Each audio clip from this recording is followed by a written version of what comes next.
So my portion of the presentation deals with the setting of The Great Gatsby, and the setting is essential to the persona of the characters in the novel, and that's in the way that where you lived classified your social status, and metaphorically the perception of the characters towards the American dream, whether they were hardworking or they got their money through easy cheating manners, or deception. And so the first thing I did was I compared the three main residencies. So Nick's house, Gatsby's mansion, and the Buchanan mansion. I'll talk more about George and Myrtle's house later. So Nick's house, it's simple. It's kind of an eyesore, according to his neighbors, compared to his neighbors' houses. It's cottage-like, it's small, and it's simple. And with Nick's house, it kind of shows him he's nouveau riche. He is a bondsman. He just got his money from that. He's not a hard worker like his ancestors were. They made tools and machinery, and they worked with metal, so they were kind of hardworking, your typical traditional Americans. But Nick, he kind of doesn't value that. He lives in West Egg, and it kind of shows that he wants to move up with social status, but he's just starting out with his new job and everything. And then next we have the Gatsby mansion, and it's very ornate and large, and basically anyone who sees it, they know what it is. They know it's the mysterious Gatsby mansion, whoever Gatsby is to them.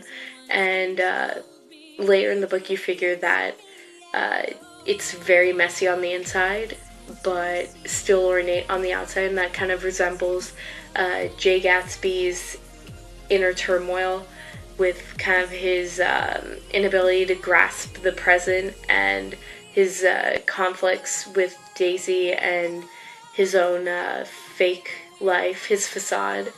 And his mansion's also in a European style, which is very much set in a past style, and it kind of just shows how additionally Gatsby is stuck in the past. He's not moving on to new modern architecture in the same way that he's not moving on to modern ideals and the idea that he can't get Daisy back. So the Buchanan mansion is located on East Egg, and as I'll say in a little bit, East Egg is kind of a place of old money, and so the Buchanans have a very traditional style house. It's kind of an older American style, kind of colonial, southern style, with red brick and ivy hanging off it, and it's very large. It's a mansion, and being in East Egg, it shows their high class and the fact that they're old money, that they even use older style houses, much like their neighbors. They all used, say, French style houses, or European or old American styles. And they have their beautiful deck that Daisy and Jordan revel about, and it has its flowing curtains. And yeah, that's basically the basic description of the Buchanan house. So after comparing the houses, I decided to compare the three main portions of the actual larger setting, and that is West Egg and East Egg and the inner city, which includes the Valley of Ashes. So starting with the more well-off side of the larger setting, West Egg is home of the nouveau riche, the people who have just come into large sums of money, whether it's through an easy job that didn't involve hard work, or if it's just overall some kind of small success. And their wealth is very temporary. For example, Nick Carraway is a bondsman, and bonds are very risky. overall dealing with the financial market is not a very perpetual source of wealth. And same with Gatsby, he's a bootlegger, and the thing with being a bootlegger is that if you get caught or if you have harsh competition, then you're not going to be having much wealth come in through that. And that's also why Daisy cannot love him. And then they do not value hard work and tradition.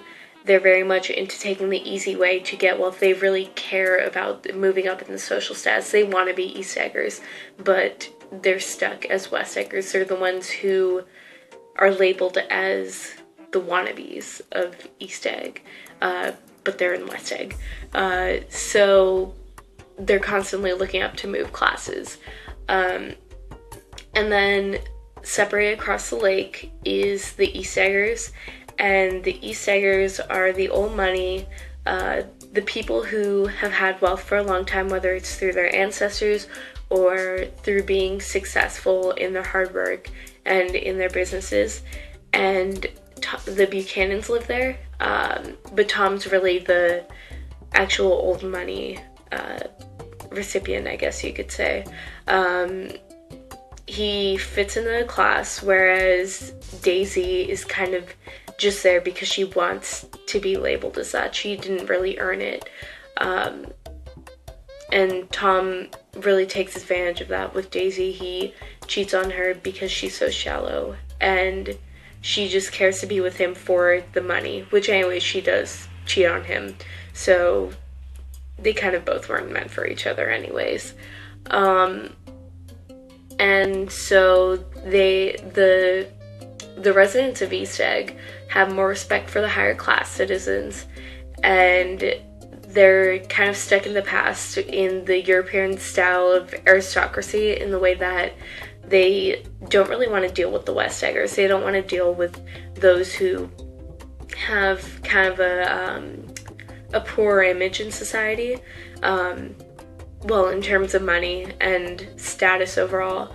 And Gatsby is kind of the exception when he comes into play in the social scene, because he seems like a big deal. He is grand to the people. They don't know about him, but his house is so ornate and he seems pretty interesting, and they want to get to know him because they don't really like him. They just like who he is and his grand parties and everything. But anyways, East Egg and West Egg are separated by the lake, and the lake kind of shows how the West Eggers can't exactly reach East Egg ever, because they aren't that old money. They're new money. They aren't the same thing. They would have to do hard work and be successful with that in order to reach East Egg. And Gatsby reaching over for the green light across the lake at Daisy's house kind of just shows how though he has that hope that is the green light, he will never be able to reach that status. He'll constantly be stuck in West Egg. And so now I move on to the inner city, and that is where there are people who are in desolation, confusion, they're struggling.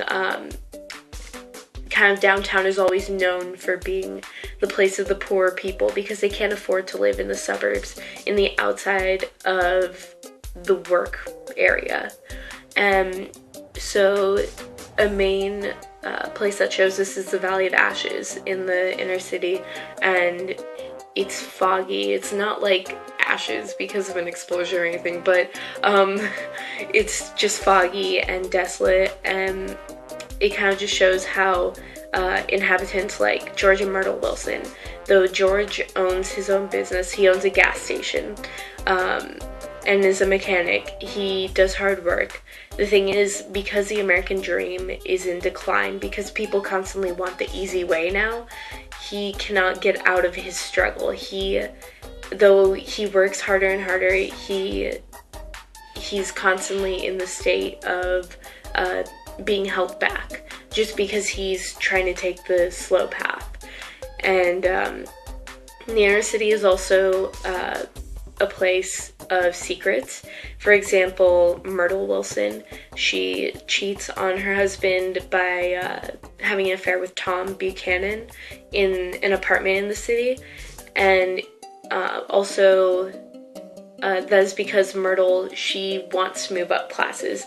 She wants to be kind of like those nouveau riche people, except Tom kind of has an even higher status, so he's someone that would be a dream to be with her.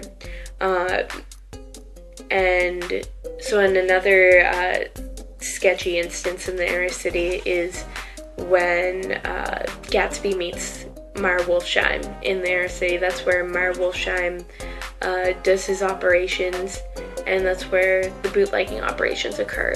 So the inner city is kind of a place of sketchiness, much like downtown LA would be for us, and it's overall a place of struggle and kind of where people want to do hard work, but it's not really getting them the success that they want. So that's basically it for the setting. It's kind of just how can people get to higher social classes.